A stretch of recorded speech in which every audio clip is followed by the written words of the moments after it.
and I had never seen anything or heard the words and dialogue being used to describe certain things. So each time something was said, it felt like being punched in the heart. And I was just like, I've never had anyone talk to me like this. So yeah, it had a huge effect on me, and I've seen it a lot since. And I've mostly watched it as the mini series because there's I think it's 5 episodes, because I feel like their whole marriage has been avoiding their feelings. And now they're starting to actually have to face those feelings for the first time, and it blows up and neither of them know how to deal with it. And it's so interesting because even though she may have seen this coming, she still was not prepared for what was actually about to happen, and neither is he, even though he's like, I'm now dating this 23-year-old who's passionate and sexy and blah blah blah.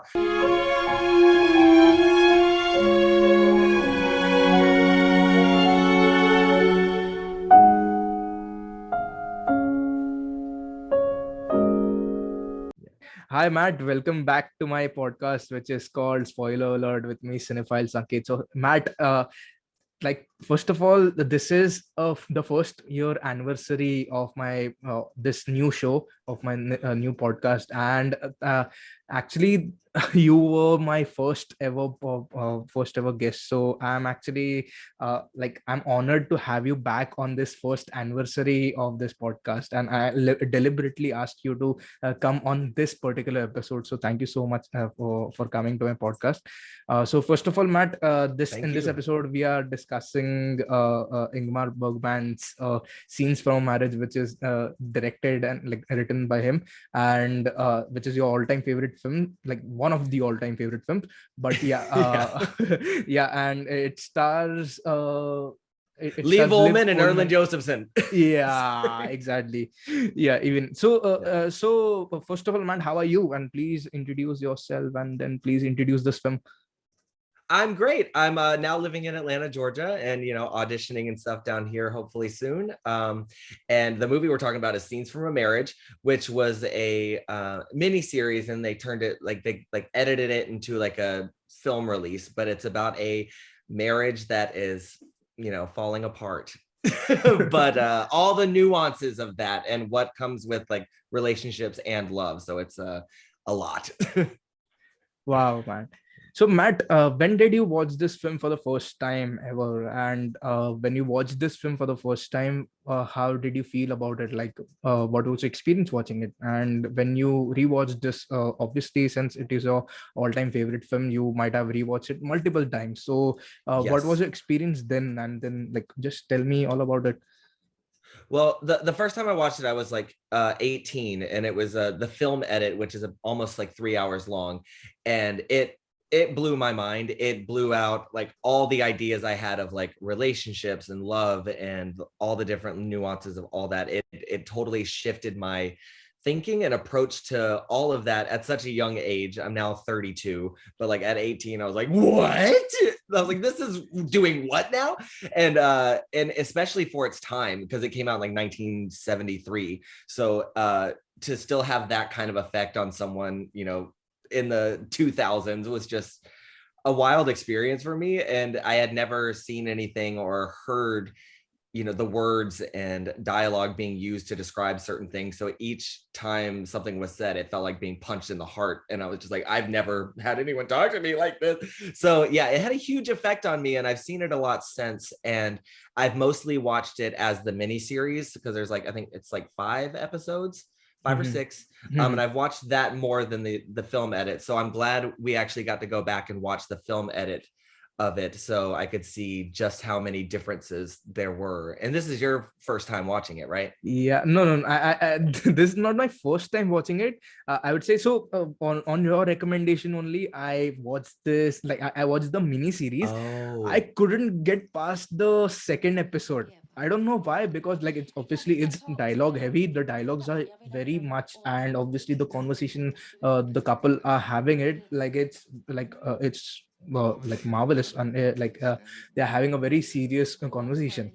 So I don't know, maybe when I watch a series, I want a fast pace, like a quick thriller kind of a Yeah. series.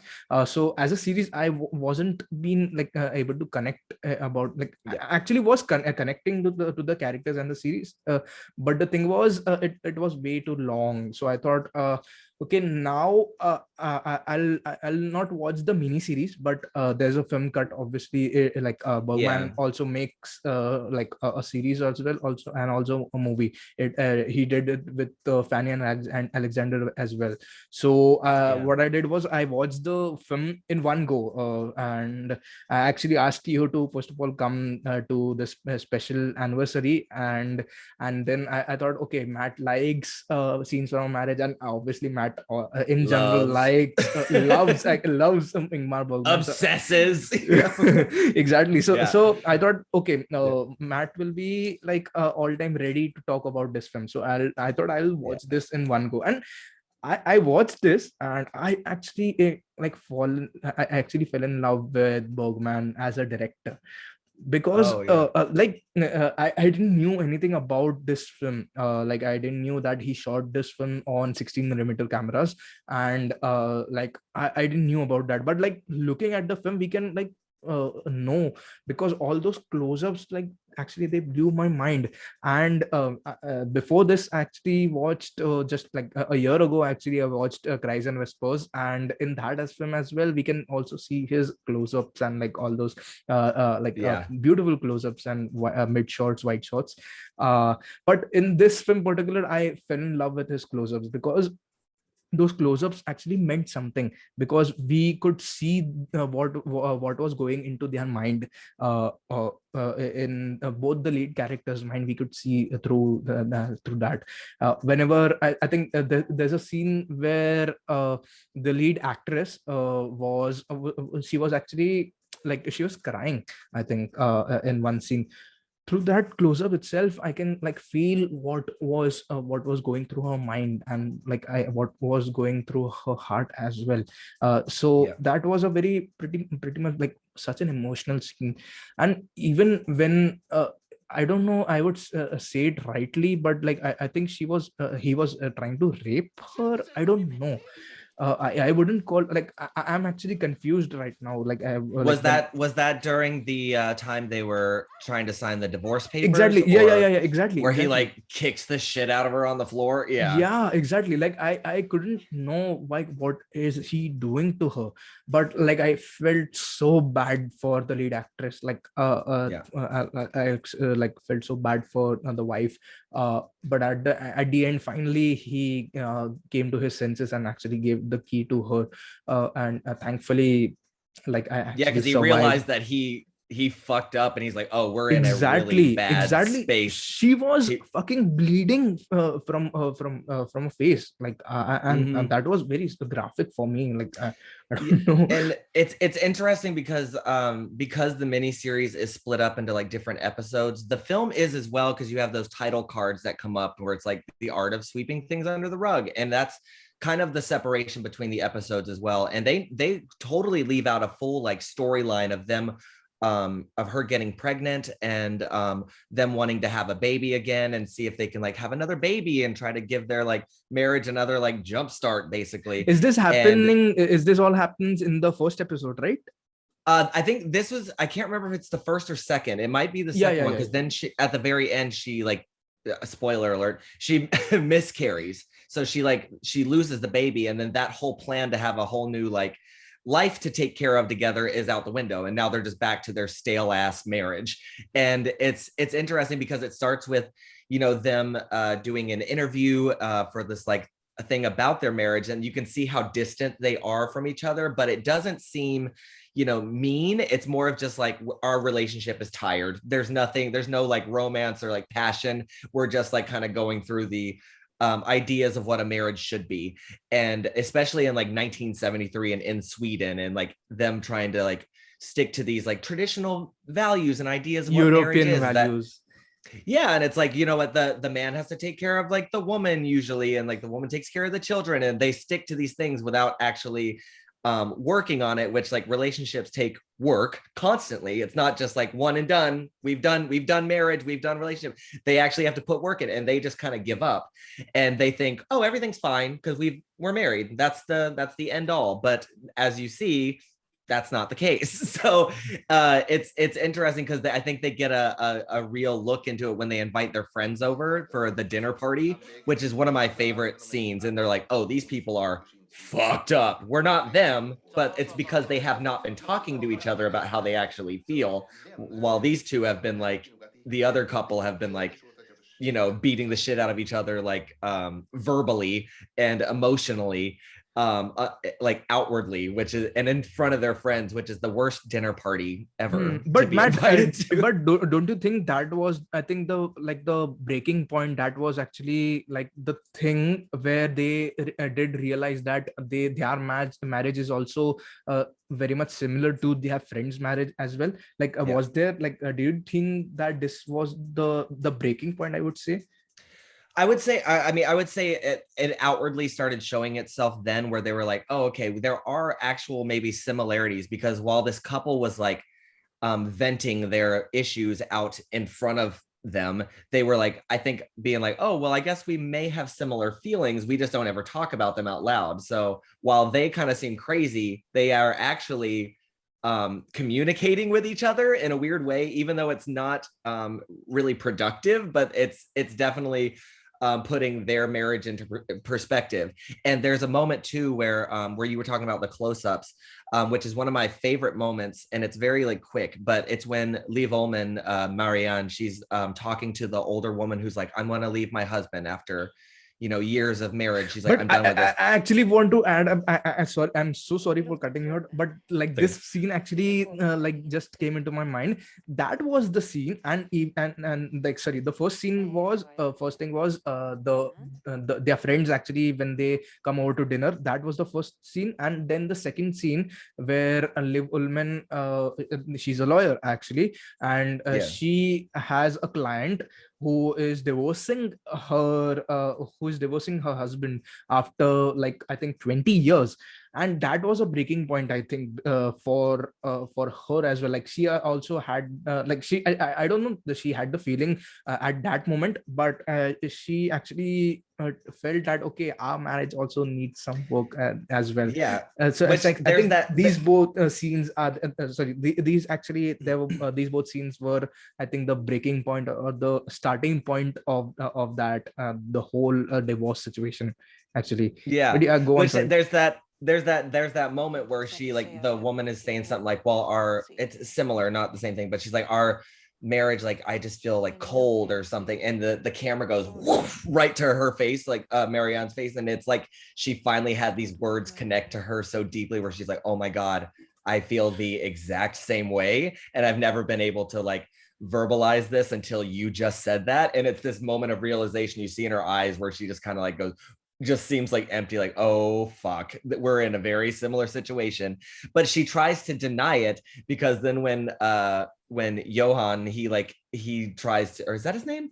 Yeah, Yeah, Johan. Johan, yeah. He like is like, I want to leave you, and she's I think understands that like the marriage is over, but can't really believe, like, or process the fact that it's actually breaking apart. So she's like, let me help you pack, okay, blah blah blah, just to like, to avoid feelings, because I feel like their whole marriage has been avoiding their feelings, and now they're starting to actually have to face those feelings for the first time, and it blows up, and neither of them know how to deal with it. And it's so interesting, because even though she may have seen this coming, she still was not prepared for what was actually about to happen, and neither is he, even though he's like, I'm now dating this 23-year-old who's like passionate and sexy and blah blah blah, but not even sexy. He's like, she's like not like amazing looking, but she's giving me something that I haven't had in our marriage ever. Our marriage was literally just like a title we held with each other and nothing else. And he's like, the stuff that we're supposed to feel, I'm feeling with this other person I just met.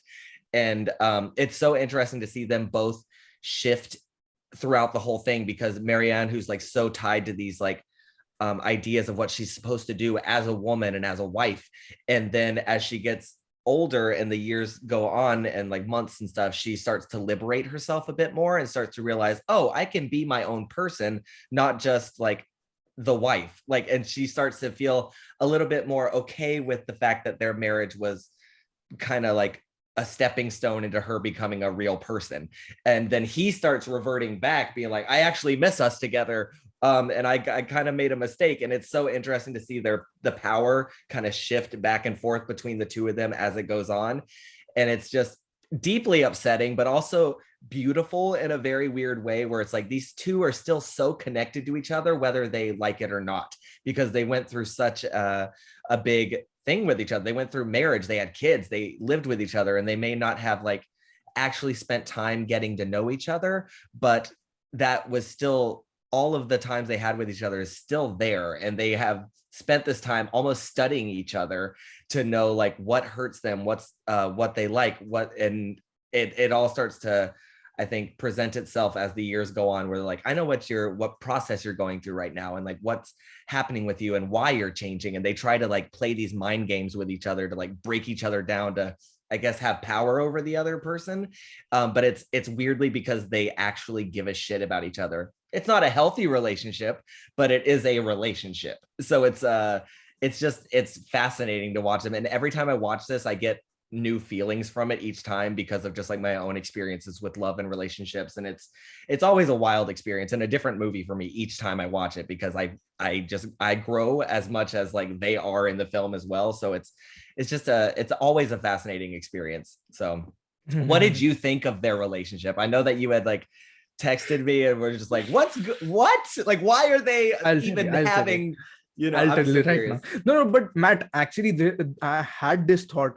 Seriously speaking, at the end, I thought like they actually had like they divorced each other, but still, I don't know. Like Johan actually build like rents a cottage, and like he tells them like no, don't tell anyone, and like he actually spends a night with his ex-wife.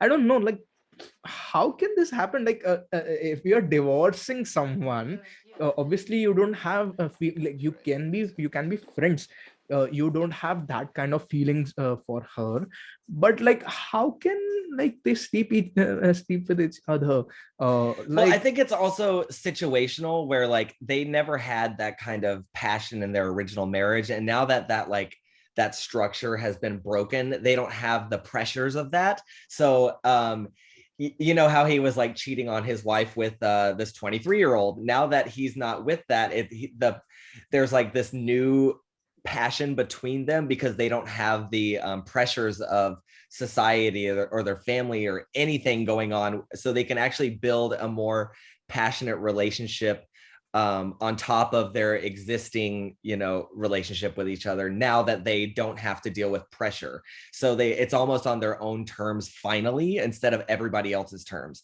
So the parts that I feel like the parts that they weren't able to explore as a married couple, they can now kind of explore without those pressures now. And because they already have their like friendship as a base of like solely because they've been forced to spend so much time with each other, that they know a lot about each other at this point, whether good or bad.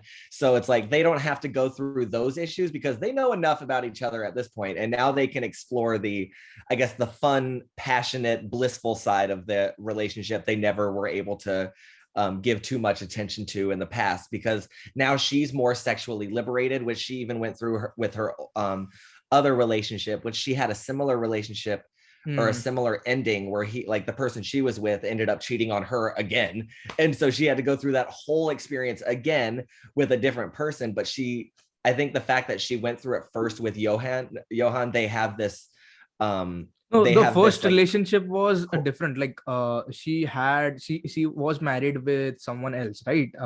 Then oh yeah, she did get their married yeah, originally. child Yeah. dies, and like that's the Yes. reason they got divorced. And then Johan like met her Marianne. So yeah, Yeah. yeah, good. Sorry.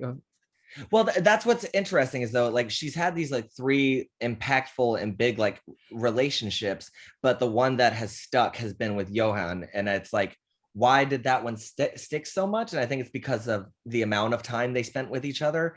Whether they loved that time or not, it was still, you spend all this time with someone. Like, you can spend time at like work with like someone you don't like or something for like years, and then eventually, like, if you hear something bad's happening to them, you still feel something because you're like, oh, I know this person, whether I care for them or not.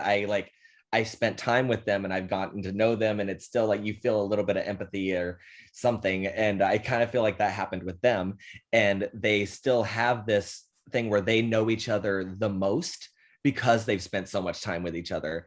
And there's this the amazing moment that I love where she's where they meet up after they've like split up. It's like months or maybe years later, and they're like meeting up, and there's like a little bit of passion there because they haven't seen each other in a while. And then she's like, well, I want you to take interest in my soul, don't just compliment me, where he's like kind of wants to hook up. And then she's like reads about her kind of coming to terms of how she has been as a person, like at her core of like, I don't know who I am. I've never known who I am.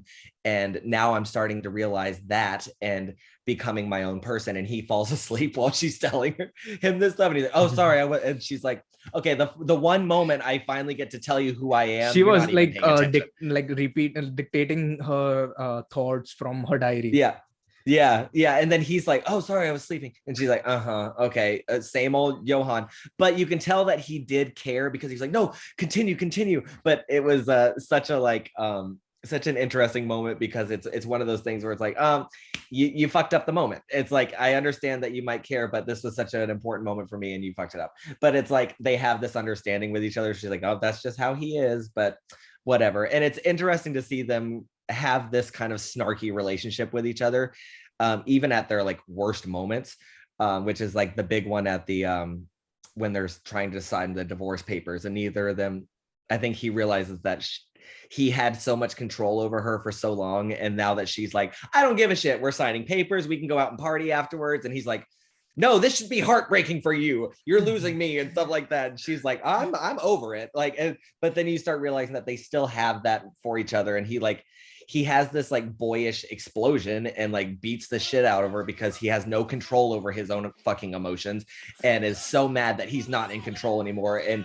when he blows up on her, he immediately realizes, oh, I fucked up. I crossed the line completely, and now I have to sign these divorce papers because this is completely uncalled for, and I royally fucked this up. So I have no excuse at this point, and he's like immediately like hates himself for it, and it's like, fuck it, I ruined this completely, and there's no turning back because I put my fucking hands on you. So it's like, and she realizes it too, but then it's wild to see them kind of revert back to like childish ways of like who they are as people, and then also try to navigate their new feelings of who they are. And there's so many complex things about them that each time I watch it, I'm like, oh, I can relate to this. I can, feel how they're feeling in these kinds of ways because I've been through similar stuff, especially if you've been through tumultuous relationships and stuff, like, haha, same here, and been like, oh, wow, I shouldn't have done that in the past, or hey, they shouldn't have done that in the past. And,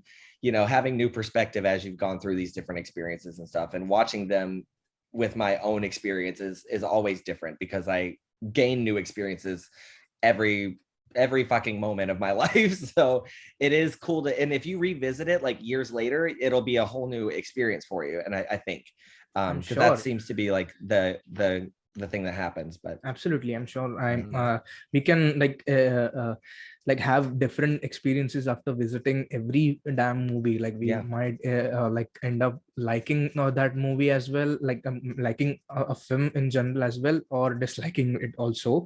that happened with Cries and Whispers, the other Ingmar Bergman, which I have this. Oh yeah. I have the whole fucking thing. I was almost like broke my face trying to show you, but I have to go through it at some point. Oh, there he is.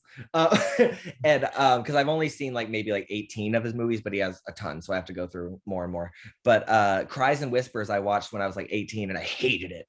And then I watched it like a few years back and like on my phone in the laundromat and was like crying, and I was like, oh my god. So it's now become one of my favorites of his. So I think like, experience through like life and film can totally just like change your perspective on something. So I think it's always good to revisit stuff, even if you didn't like it, just to see if something happened. But But Yeah. Matt, I actually wanted to ask you this. Since Yeah. you have watched this, I think on your, I saw on your letterbox that I think you watched this. Have you seen the new Scenes from a Marriage, like which stars Oscar Isaac and Jessica Chastain?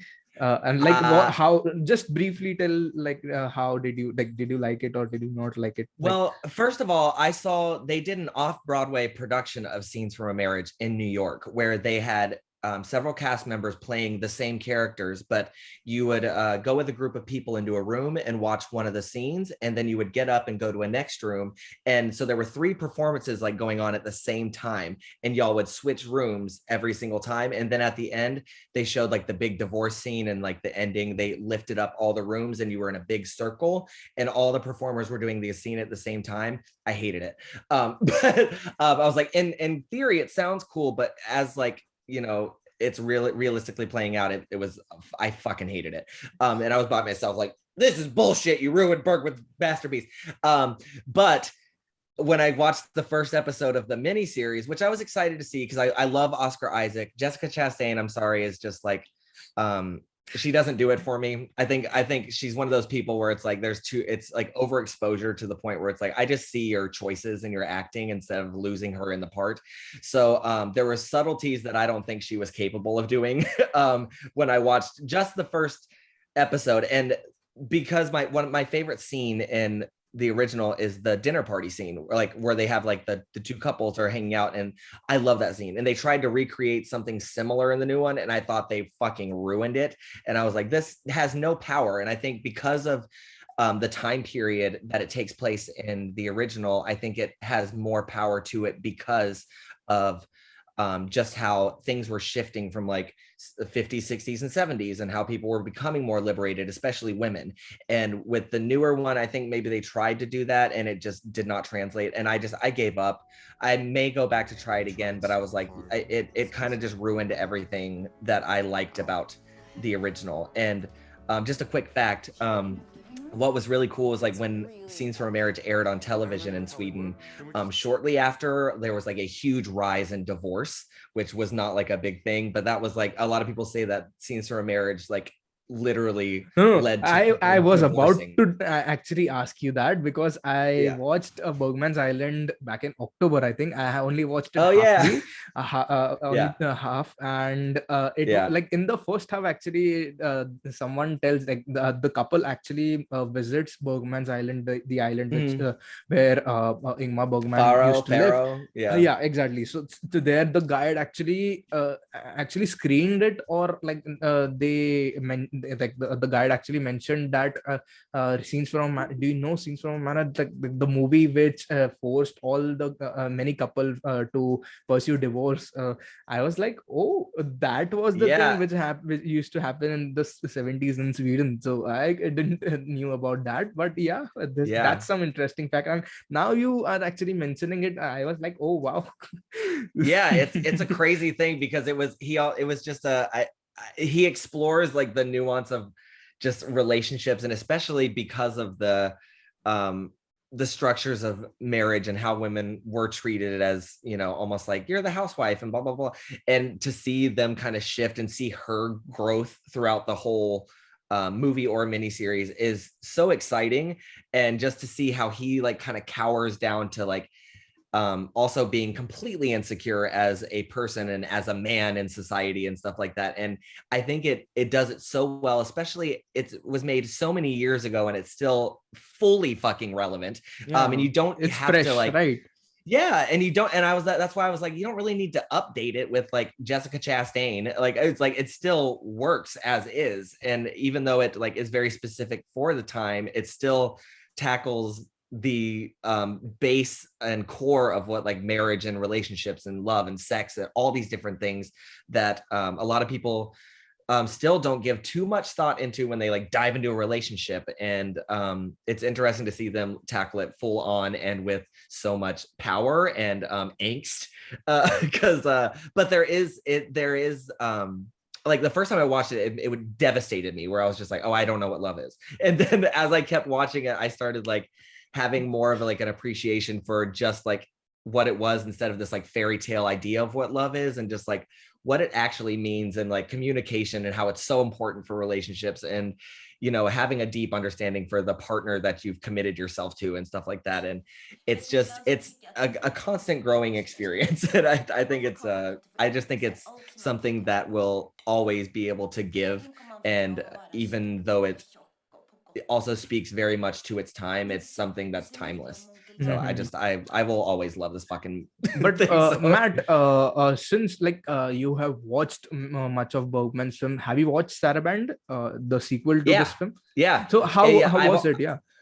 I've seen it once, and I know it's kind of like a loose sequel, because from what I gathered when I first watched it, there's some weird stuff with the children. Like, I think their children's names are different. And there's little things here and there that they just kind of switched for some reason. I don't know what the reasoning was, but I think he actually has a son. Maybe it was a one they had like later on, because they have two girls, which you only see at the very beginning of the movie, which, because they're not main focus of the film. Yeah, by any means. It's more of just their relationship, which I think the idea of them comes into play, but it's not about the kids. Like, fuck the kids. It's about their relationship. Wait, what was I saying? Sorry. Yeah, Saraband. Yes. So I need to watch it again, but I remember enjoying it. And it was his final film, and it was a TV movie, so it was a bit different, but so was it was a miniseries first with Scenes from a Marriage. But I think it still just like adds more to their relationship, especially because they're older, kind of like the Before trilogy with Richard Linklater's trilogy, where it's like you get to see them at different stages in their life, and it addresses like the past, but also like how they're feeling now, and how much time has changed things. And I still think it's a great companion piece to it, even though they do go down some weird roads with I think it's Johan's brother and his like niece, and there's some like weird shit with it that's like I think there was like incestuous shit. Some odd stuff that Bergman kind of put in there, but still, at the relationship between Marianne and Johan was still exciting to see years later. And I need to revisit it now, because it's been almost over a decade since I've seen it, but I remember still being very affected by it.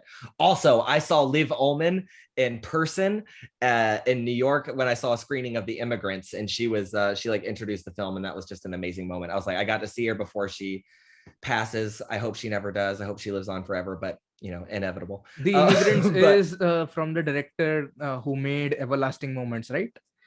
Jan. I don't know. Jan Troy, which I haven't seen Everlasting Moments. I've seen The Immigrants and The New Land. Those are the only movies I've seen. So I need to watch that. He actually made in 2008. He made Everlasting Moments. I haven't seen the entire film, but like I've seen half. I've seen bits and pieces. Okay, exactly. Maybe one day. Maybe one day, but like I'm actually eager and excited to watch his stuff as well. Obviously, people know Ingmar Bergman, the great classic person, like who makes classic films, but no one knows this guy Jan Troll. So let's see. I'll watch it. The Immigrants in The New Land, I think are incredible. They're both they're both like 3 hours and some change, but they're so fucking entertaining from beginning to end. It's like a huge, like magnificent, like epic. And the two of them together, I remember just being like shaken by the end of it. I was like, oh, this is such a beautiful and also intense fucking experience. It's very emotional, but it's really cool. You should look into those. Sure. Yeah, sure. Finally, Matt, thank you so much for coming to this to this first anniversary special podcast. Like on this day, like we are actually, I'm uploading this podcast exactly 1 year later. After we discussed The Disciple. So like oh my god, time flies. Also, actually. Everyone watch The Disciple. If you still haven't seen it, go watch it. It's on Netflix. Forever love that. Yeah, exactly. Thank you so much. Thank you so much. I love doing this with you, and I'm so glad that you actually got me into doing this, which I know I always say, but like I really appreciate it, because it has just made me more confident with like speaking about films. The thing is, I haven't I've invited you to talk about Titanic. Obviously, people know Titanic, and you can talk about it, but still, Bergman is in your heart. Like Bergman, Tarkovsky, and all those people are in your heart. You can talk about it like n number of times. So that's the reason I actually thought that let's just invite Matt and talk and like talk about a Bergman film. That's the main reason I'm actually. Yes. And obviously, the new mini series also released on HBO. So I thought, okay, this might be trending. So let's just take this. Yeah. And like that's the main reason actually I wanted to discuss this. Thank you for tackling Scenes from America, because I know it's like a daunting task, because it, even as like a film, it's like a 3-hour film of just people yelling and talking, like deconstructing It each other's still has a minds. story. That's the reason. It still has a Yeah. conflict. It still has characters who are actually feeling something, and that's the reason it kept me engaged. That's the main reason. I'm so glad. Exactly. Yeah, I'm so glad you enjoyed it. Wow. Enjoyed. Yeah, exactly. No. Unlike Bergman's other films, like which has deep symbolisms and all those things, this film actually didn't have. It's pretty it was straightforward. straightforward. Exactly. Yeah. So that's the well, reason. he's also a theater director, so it feels more like almost like a play at times, because he did a lot of theater as well. So I think that it's a good way to like get people into it, because I know Persona can be a little crazy, because he goes into more like technical film craziness with that one. So yeah, so I'm glad you actually got through this and saw more of like his dramatic work like that. That's really cool. Absolutely. Yeah, thank you so much, Matt, and Thank hope you. so I'll see you in like now we can discuss some another Tarkovsky movie. Hope so. I don't know. Any fucking day, please. Thank you so much. Yeah, thank you so much, and I'll see you soon. Yeah.